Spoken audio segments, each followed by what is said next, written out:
કેમ છો? જય શ્રી કૃષ્ણ, જય દ્વારકાધીશ, હર હર મહાદેવ. હર કેમ છો બધા? તમારે તો આજે ચા પાણી બપોરનું જમવાનું બધું જ પતી ગયું હશે કેમ? હા, મારે પણ એવું છે. જો બપોરનો જમવાનો મેળ હવે પડ્યો છે, કારણ કે મેં તમને કીધું કે હમણાં મારે લગ્નની દોડાદોડી બહુ જ છે, એટલે કશું કામનું ઠેકાણું રહેતું નથી. આજે હું 7:45 ઉઠી હતી, કારણ કે રાત્રે મોડા સુધી કામ કર્યું હતું. એના હિસાબથી અને થોડું ઘણું ઘરનું કામ પતાવ્યું, બ્લેન્કેટ ને બધું ધોવાનું હતું, એ બધું પતાવ્યું મેં. અને હવે પછી બ્લાઉઝ સીવા બેઠી હતી.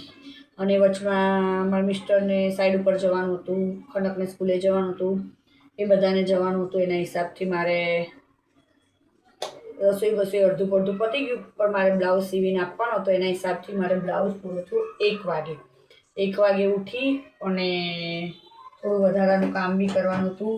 અને મારે માથે નાહવાનું હતું, કારણ કે સવારમાં મેં નહીં ધોઈ લીધું હતું વહેલા ઉઠીને, પણ બધું થોડું વધારાનું કામ કર્યું એટલે પછી ગંદી થઈ હતી. એના હિસાબથી માથામાં છેપટ ને બધું બહુ જ ઉડતું, એના હિસાબથી ફરી નવું પડ્યું.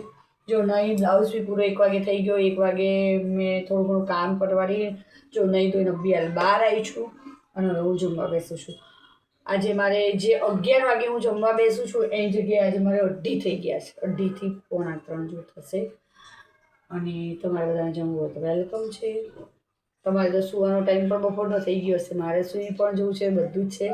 બહુ જ ઊંઘ આવી છે, કેમ કે રાત્રે મોડા સુધી કામ કરી, સવારે વહેલા ઉઠીને મશીનનું કામ કરી, થાક પણ બહુ લાગે છે.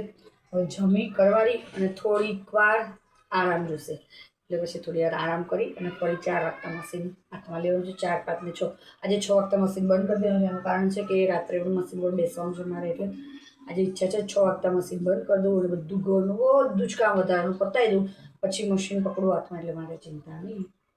કારણ કે કાલે પાછું ફરી મારી એક જગ્યાએ ફંક્શનમાં જવાનું. જો મને યાદ આવી ગયું એકદમ, ના હા, કાલે 6 તારીખ ફંક્શનમાં જવાનું એના હિસાબથી. એટલે હવે હું વિચારું છું કે કાલે મારે થોડી દોડાદોડ કાલથી તો રહેશે જ. મારે આજે 5 તારીખ થઈ ગઈ ઓલરેડી, યાદ જ નથી રહ્યું. કંઈ નહીં, ચલો બધા આરામ કરો. હું જમી કરી હું પણ આરામમાં જોઉં છું. હું ફરી મળીશ 4-5 વાગતા મારા ખનક આવે ત્યારે. કે આજે બ્યુટિક પણ નથી ગઈ, બ્યુટિક પણ આજ તો જવું જ પડશે. કાલથી મારે લગ્ન પ્રસંગના દોડા ચાલુ છે એની હિસાબથી. કંઈ નહીં, ચલો તમે બધા આરામ કરો. હું પણ જમી કરીને થોડી વાર આરામ કરી લઉં. કેમ છો? મજામાં ને? બપોર મળ્યા હતા, પછી ફરી અત્યારે આપણે 8:30 વાગતા મળીએ છીએ, કારણ કે આજે આખો દિવસ હું બહુ બિઝી હતી લગ્નની દોડાદોડમાં. એના હિસાબથી, કારણ કે જેના પ્રસંગ હોય એના બ્લાઉઝ લીધા હતા, એટલે દેવાના હોય, લેવાના હોય, સીવવાનું કામ હોય, એ બધું. જો અત્યારે બધું પરવારી, વઘારેલી ખીચડી બનાવી, શાક બનાવ્યું અને ભાખરી બનાવું છું. હજી વાસણ બાકી છે, બધું બાકી છે. ખીચડી થાય છે ત્યાં સુધી હું તમને બ્લાઉઝ બતાવી દઉં કે હું જે બ્લાઉઝ બનાવું છું. જો લાંબી બાયની છે, 11ની બાય છે. એક આ બ્લાઉઝ બનાવ્યો, એના લટકણ બનાવ્યા છે. જો બીજો બનાવ્યો છે. શાકભાજી પણ હું લેવા ગઈ હતી, બધું બહુ જ કામ હતું, બ્યુટિકનું પણ કામ હતું, બધું પતાવવા ગઈ હતી, એવું બધું છે. પછી જો આના લટકણ આવા બનાવ્યા, કારણ કે આમાં બહુ જ કાપડ ઓછું હતું, પરાણે કટોકટીમાં બનાવ્યા. આ બી 2 લટકણ.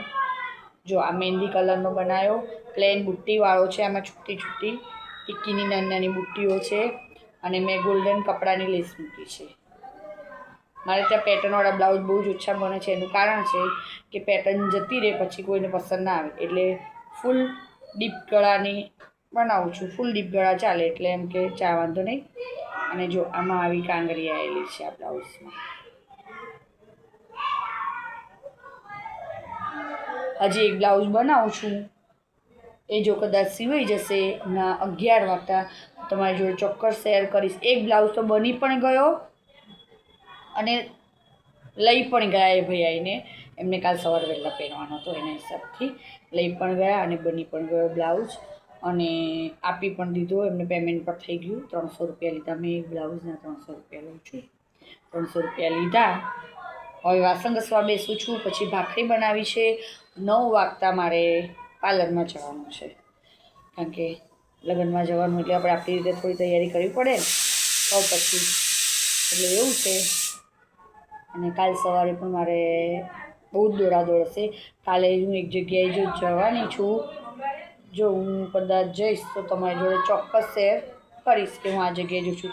સારું, ચલો ફટાફટ કામ પતાવી અને ફરી તમને બ્લોગ્સમાં મળું છું. હર્ષિલ ટીવી ધીમું કર. કેમ છો? જો હું ભાખરી કરું છું. તમારા બધાને રસોઈ પાણી થઈ ગયા? તમારું રસોઈ પાણી થઈ ગયા? જો મારે ભાખરી ચાલે છે.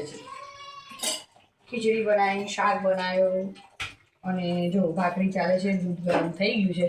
તમે બધા રસોડું કરવાડી ગયા. મેં વાસણ ઘસી નાખ્યા, બધું કમ્પ્લીટ. હવે મારે જવાનું છે એક જગ્યાએ. ત્યાં જવું, ત્યાં મારે પતશે કામ 10 વાગે. 10 વાગે પતશે. આવતા થઈ જશે મને વાર. 10 વાગી જશે. હું સવારમાં જતા હજી બેનને ફોન કરું છું કે હું આવું છું, કારણ કે એના પપ્પા નીકળી ગયા છે ને પપ્પા પણ 10 મિનિટમાં આવશે. મને ફોન આવી ગયો અને મારે જ્યાં જવાનું છે ત્યાં હવે બસ આ ભાખરી કરી 10 મિનિટમાં બેનને ફોન કરું કે હું આવું છું. એમ જો એ કહી દે કે હા આવી જાઉં તો નો પ્રોબ્લેમ, તો ત્યાં જાઉં. તો પછી જો સવારનું કહેશે તો કરી, સવારનો ટાઈમ નથી એટલે એના હિસાબથી. અને તમે બધાએ શું રસોઈ બનાવી? મેં તો બનાવ્યું, તમને જણાવી દીધું. ભાખરી બનાવી, શાક બનાવ્યું, વઘારેલી ખીચડી. અમારે વઘારેલી ખીચડી વધારે હોય છે. સાદી ખીચડી કરતાં વઘારેલી ખીચડી વધારે હોય છે અમારે, કારણ કે મારા મિસ્ટરને વઘારેલી ખીચડી ભાવે છે. અમારા ઘરમાં દાળ ભાત ઓછા બને, વઘારેલી ખીચડી અને ભાખરી, દૂધ એ બધું વધારે બને. અને નવી વાનગી પણ વધારે બને. અઠવાડિયામાં 2 થી 3 દિવસ ખીચડી, અઠવાડિયામાં 2 થી 3 દિવસ કંઈક નવું હોય. પણ ખીચડી તો હોય જ. ખીચડી મારે ફરજિયાત છે ગામડાની. ખીચડી ખાઈ નહીં તો એમ થાય કે કશું જ નથી ખાતું. ખીચડી ખાવી જરૂરી છે. એટલે આવું બધું છે. તમે બધાએ જમી લીધું, પરવારી ગયા. અમારે જોજી જમવાનું બાકી છે. મેં જમી લીધું, કારણ કે મારે મશીન પર બેસવાનું હોય ને પછી જમી તો મશીન પર બેસું છું ને તો પેટ બહુ જ વધી જાય છે, ચરબી વધી જાય છે.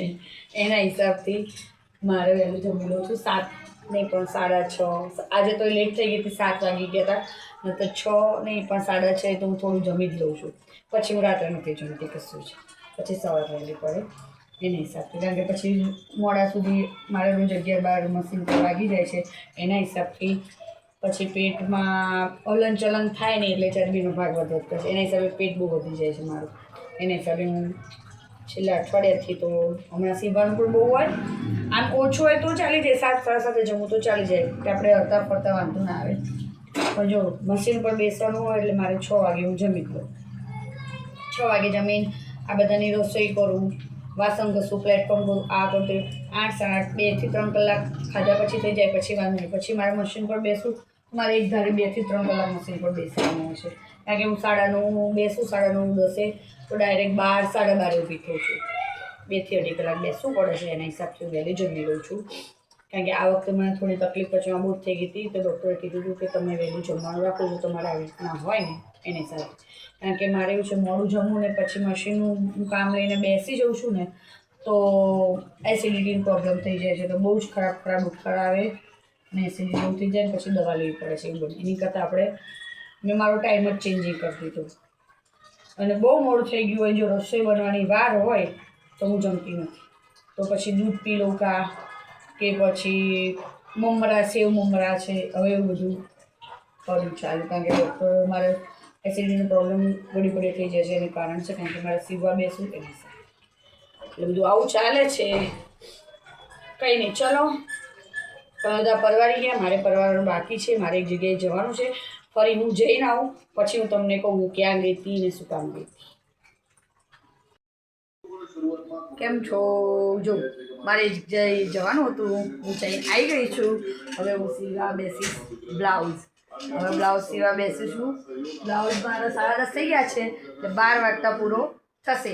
હું ગઈ હતી પાર્લરમાં, કારણ કે મારે જવું છું મેરેજમાં. તો મારી જોડે શેર કર્યું હતું મેં કે હું ક્યાં જઈશ, આવીને તમને કહું છું.